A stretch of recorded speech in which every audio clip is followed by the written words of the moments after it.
Sten gun की मौजूदगी में अब कोई बहादुरी दिखाना हमाकत थी। चुनांचे मैंने दोनों हाथ ऊपर उठाए और चश्मे वाले शख्स के इशारे पर उस जानिब चलने लगा जिधर उसने मुझसे कहा था। वो मेरे आगे आगे चल रहा था और उसके पीछे मैं, फिर मेरे पीछे वो दोनों स्टेन गन बरदार। चश्मे वाले ने एक और दरवाजा खोला और उससे अंदर दाखिल हो गया। लेकिन अब मैं ये फैसला कर चुका था कि मुझे क्या करना चाहिए। उन लोगों की कैद में रहना मेरे लिए मुमकिन नहीं था। मैं इत्मीनान से उसके पीछे अंदर दाखिल हुआ। अंदर भी शायद कोई और मौजूद था, लेकिन मैंने उसकी जानिब तवज्जो नहीं दी थी, बल्कि चंद कदम आगे बढ़कर इस तरह खड़ा हो गया कि दरवाजे के करीब ही रह गया। इस दौरान वो दोनों स्टेन गन बरदार भी अंदर दाखिल हुए थे। दरवाजा चूंकि 2 पट का था और अंदरूनी समत खुलता था, इसलिए मैं पूरी तरह तैयार था। जैसे ही वो दोनों उस दरवाजे से अंदर दाखिल हुए, मैंने दोनों पट पूरी कुव्वत से बंद कर दिए और वो दोनों उसकी लपेट में आ गए। वो बुरी तरह गिरे थे और उसके बाद मैंने बाहर छलांग लगा दी थी। अंदर चश्मे वाला डकराई हुई आवाज में चीखा था,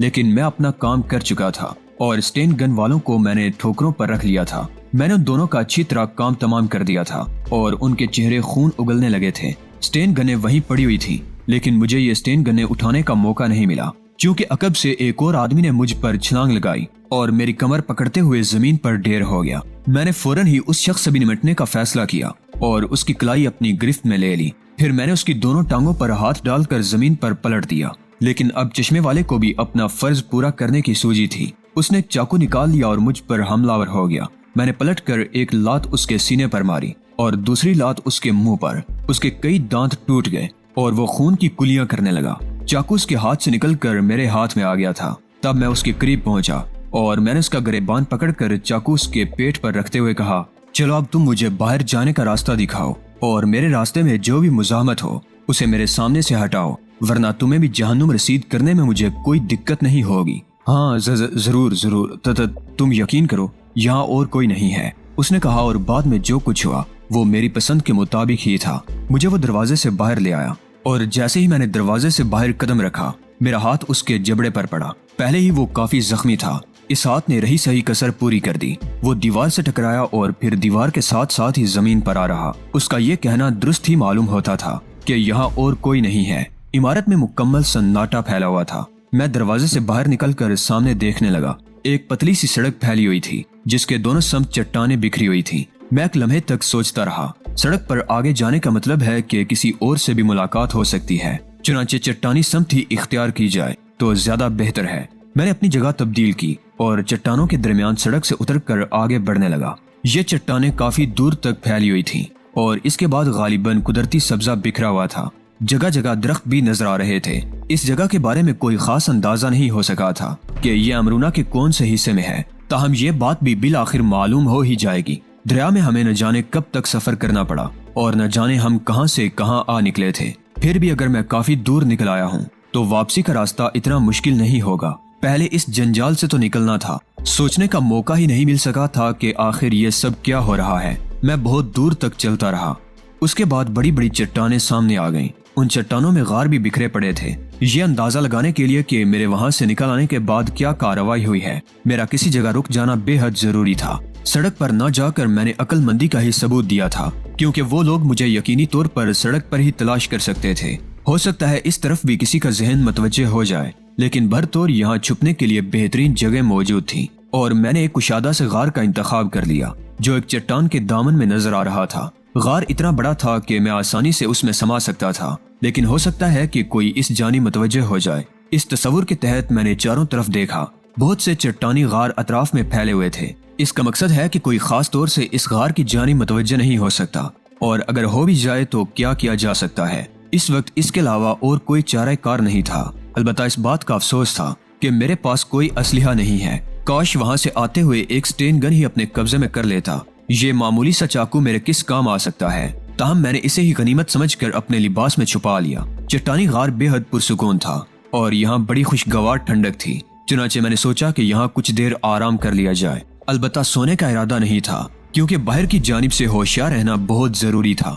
जमीन पर लेटकर मैंने अपना रुखसार ठंडी जमीन से चिपका दिया और फिर गहरी सोचों में डूब गया। जो कुछ अब तक हुआ था वो किसी खास नोयत का हामिल नहीं था, लेकिन सोचने के लिए बहुत सी बातें थी। ट्रिशा रेयान ने ये जो सब कुछ किया था वो किसके ईमा पर किया था और आइंदा क्या होने वाला था, यह ख्याल मेरे लिए सबसे बड़ी अहमियत रखता था। लेकिन इस सिलसिले में जरा सी भी परेशानी मुझे लाहिक नहीं थी। जो कुछ हो रहा है वो मामूल से मुख्तलिफ नहीं है और आइंदा जो कुछ होगा वो भी मामूल से मुख्तलिफ नहीं होगा। चुनाचे इस सिलसिले में फिक्र करना तो बेमकसद था। ये जगह दर हकीकत बड़ी सुकून बख्श थी और यहाँ कुछ वक्त गुजारा जा सकता था।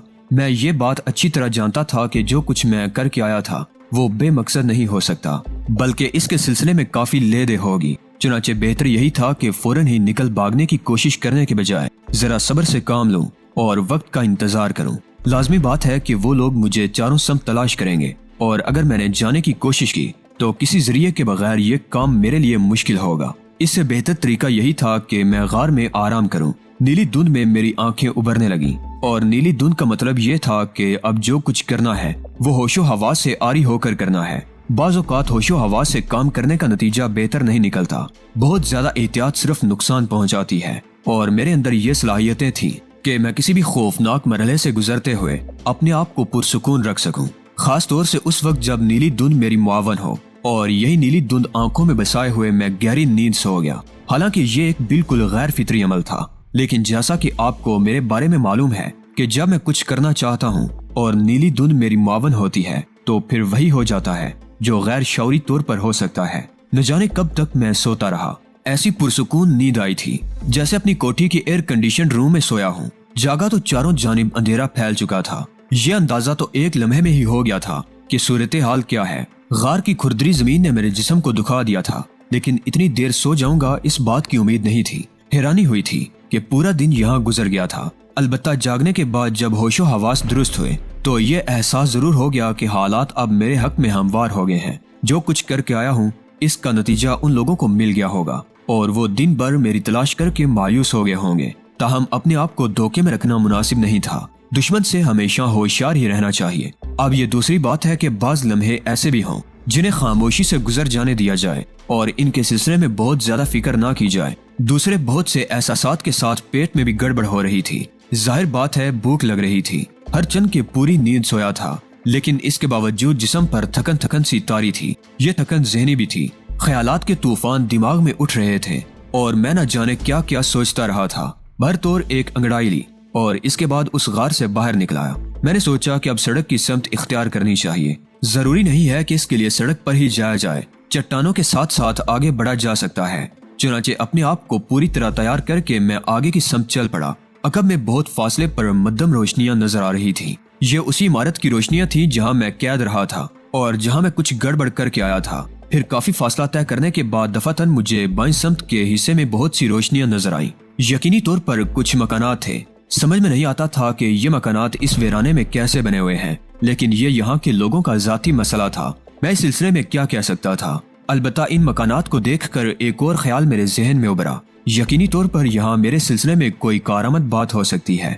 चुनाचे सड़क उबूर करके मैं उस इलाके में दाखिल हो गया जहाँ मकानात नजर आ रहे थे। ये मकानात अच्छे खासे बने हुए थे और यूं महसूस होता था कि जैसे दौलतमंद लोगों ने इस इलाके को अपनी रिहाइश गाह के तौर पर मुंतखब किया हो। वैसे भी वो पुरफजा जगह थी और ऐसे लोग जो शहरी हंगामों से थक जाते होंगे यहाँ आकर सुकून के लम्हात गुजार लिया करते होंगे। जो सबसे पहला मकान मुझे इस इलाके में नजर आया, मेरे कदम उसी की जानिब बढ़ गए। मकान के हाथे में हल्की सी रोशनी फैली हुई थी। ये रोशनी उस बल्ब की थी जो मकान के सदर दरवाजे पर लगा हुआ था। अंदर के बारे में मुझे कुछ नहीं मालूम था कि वहाँ की सूरत हाल क्या है, लेकिन मकान का हाथा इतना बुलंद नहीं था कि उसे उबूर करने में कोई दिक्कत पेश आती।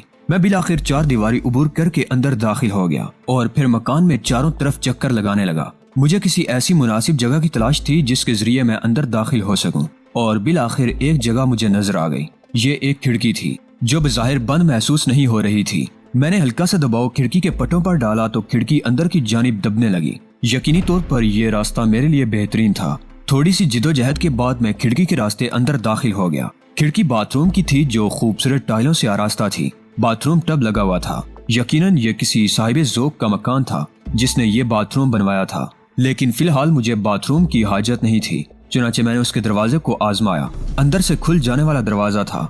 मैं दूसरी तरफ पहुंच गया। शायद ये कोई कमरा था, लेकिन ये अंदाजा लगाना मुश्किल था कि वहाँ कोई मौजूद है या नहीं। लेकिन हिम्मत से काम लेना था। मैंने बाथरूम के दरवाजे को बंद किया और कमरे की दीवारें टटोलने लगा, क्योंकि उसके बगैर ये पता नहीं चल सकता था कि अंदर कमरे में कोई मौजूद है या नहीं। मुझे दीवारों पर स्विच बोर्ड तो नहीं मिल सका था, लेकिन चंद ही लम्हों के बाद आंखें तारीकी में देखने की आदी हो गई थी और मुझे एक मुसहरी नजर आई। फर्श पर कालीन बिछा हुआ था, इसलिए मेरे कदमों की चाप नहीं उभर रही थी। मैंने गौर से मुसहरी को देखा। बज़ाहिर महसूस हो रहा था कि जैसे मुसहरी पर कोई नहीं है, लेकिन करीब पहुंचने के बाद मुझे इस बात की तस्दीक हो गई कि ये बेडरूम खाली है। बाहर तौर किसी न किसी तरह दरवाजा भी मिल गया और मेरी खुशकिस्मती मुकम्मल तौर पर मेरा साथ दे रही थी, क्योंकि ये दरवाजा भी बंद नहीं था। मैं दरवाजे से बाहर निकलकर एक वसी और अरीज राहदारी में आ गया और फिर एक समत मुतय्यन करके राहदारी में आगे बढ़ने लगा। ये राहदारी एक और कमरे पर जाकर खत्म हुई थी, जिसके दरवाजे से मध्यम रोशनी झांक रही थी। यकीनी तौर पर जो कोई भी इस मकान का मकीन था वो उसी बेडरूम में था। अब देखना यह था कि यहाँ कितने अफराद मौजूद हैं और मेरा मकसद किस हद तक पूरा हो सकता है। इस वक्त इसके अलावा मेरे जहन में और कोई तस्वुर नहीं था। पेट भर लिया जाए और यकीनी तौर पर जिस मकान में आबादी होती है वहाँ किचन भी होता है और किचन में कुछ न कुछ जरूर मौजूद होता है। चुनांचे मैं किचन की तलाश में चक्कर लगाने लगा और अपने अंदाजे के मुताबिक मैंने किचन तलाश कर लिया।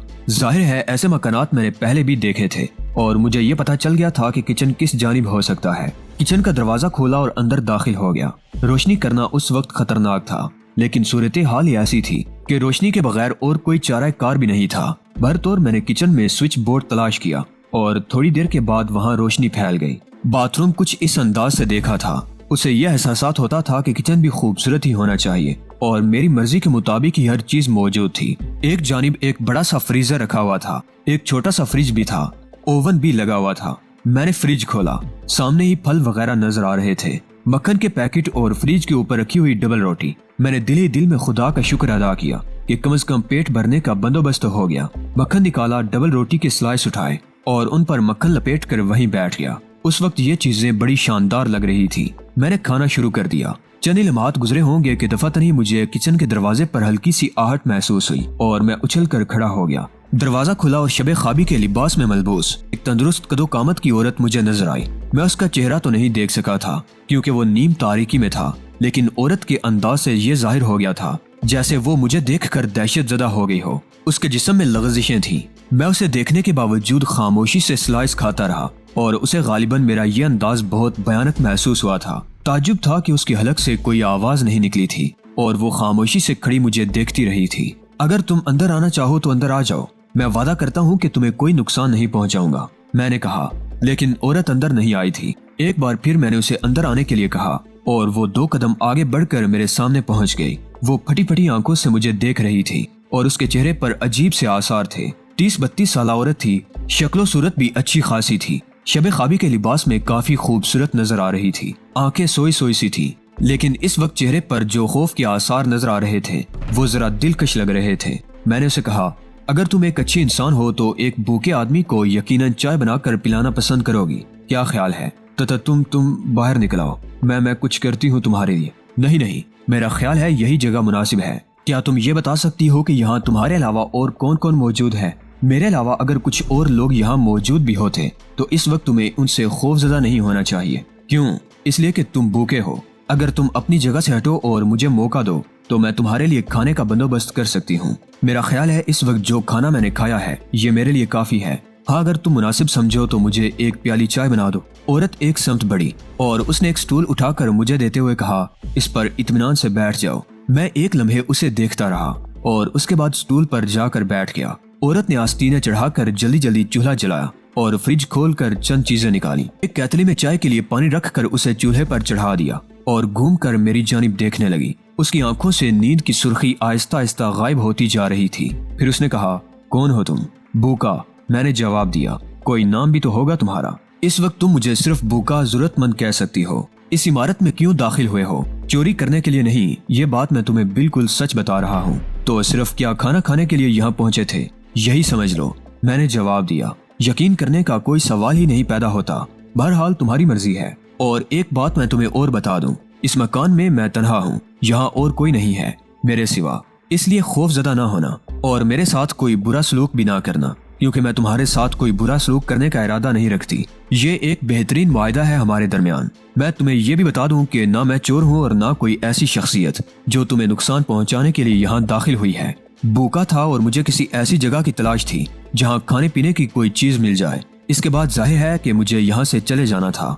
वो मुझे अजीब सी नजरों से देखती रही। फिर उसने मध्यम सी मुस्कुराहट के साथ कहा, तुम्हारा क्या ख्याल है? मैं तुम्हारी इस बात पर यकीन कर लूंगी। हाँ, दिक्कत तो होगी तुम्हें, जाहिर सी चीज है, लेकिन बहरहाल इसके अलावा मैं तुम्हें और कुछ बता भी तो नहीं सकता। ठीक है, मैं पूछना भी नहीं चाहती। मैं तुमसे सिर्फ इतना कहूंगी कि अगर मैं तुम्हें कोई नुकसान ना पहुंचाऊं तो बराए करम मुझे भी कोई नुकसान पहुंचाने की कोशिश ना करना। मैंने अपना पेट भरने के बाद जाहिर है उसका दिली शुक्रिया अदा किया। उसने चाय की एक प्याली मेरे सामने रख दी और दूसरी खुद बनाकर बैठ गई। इसके अलावा तुम अगर कुछ चाहो तो मैं तुम्हारी मजीद मदद कर सकती हूँ। डियर, किस नाम से पुकारूं तुम्हें? निशा है मेरा नाम। My dear Sweety Nisha.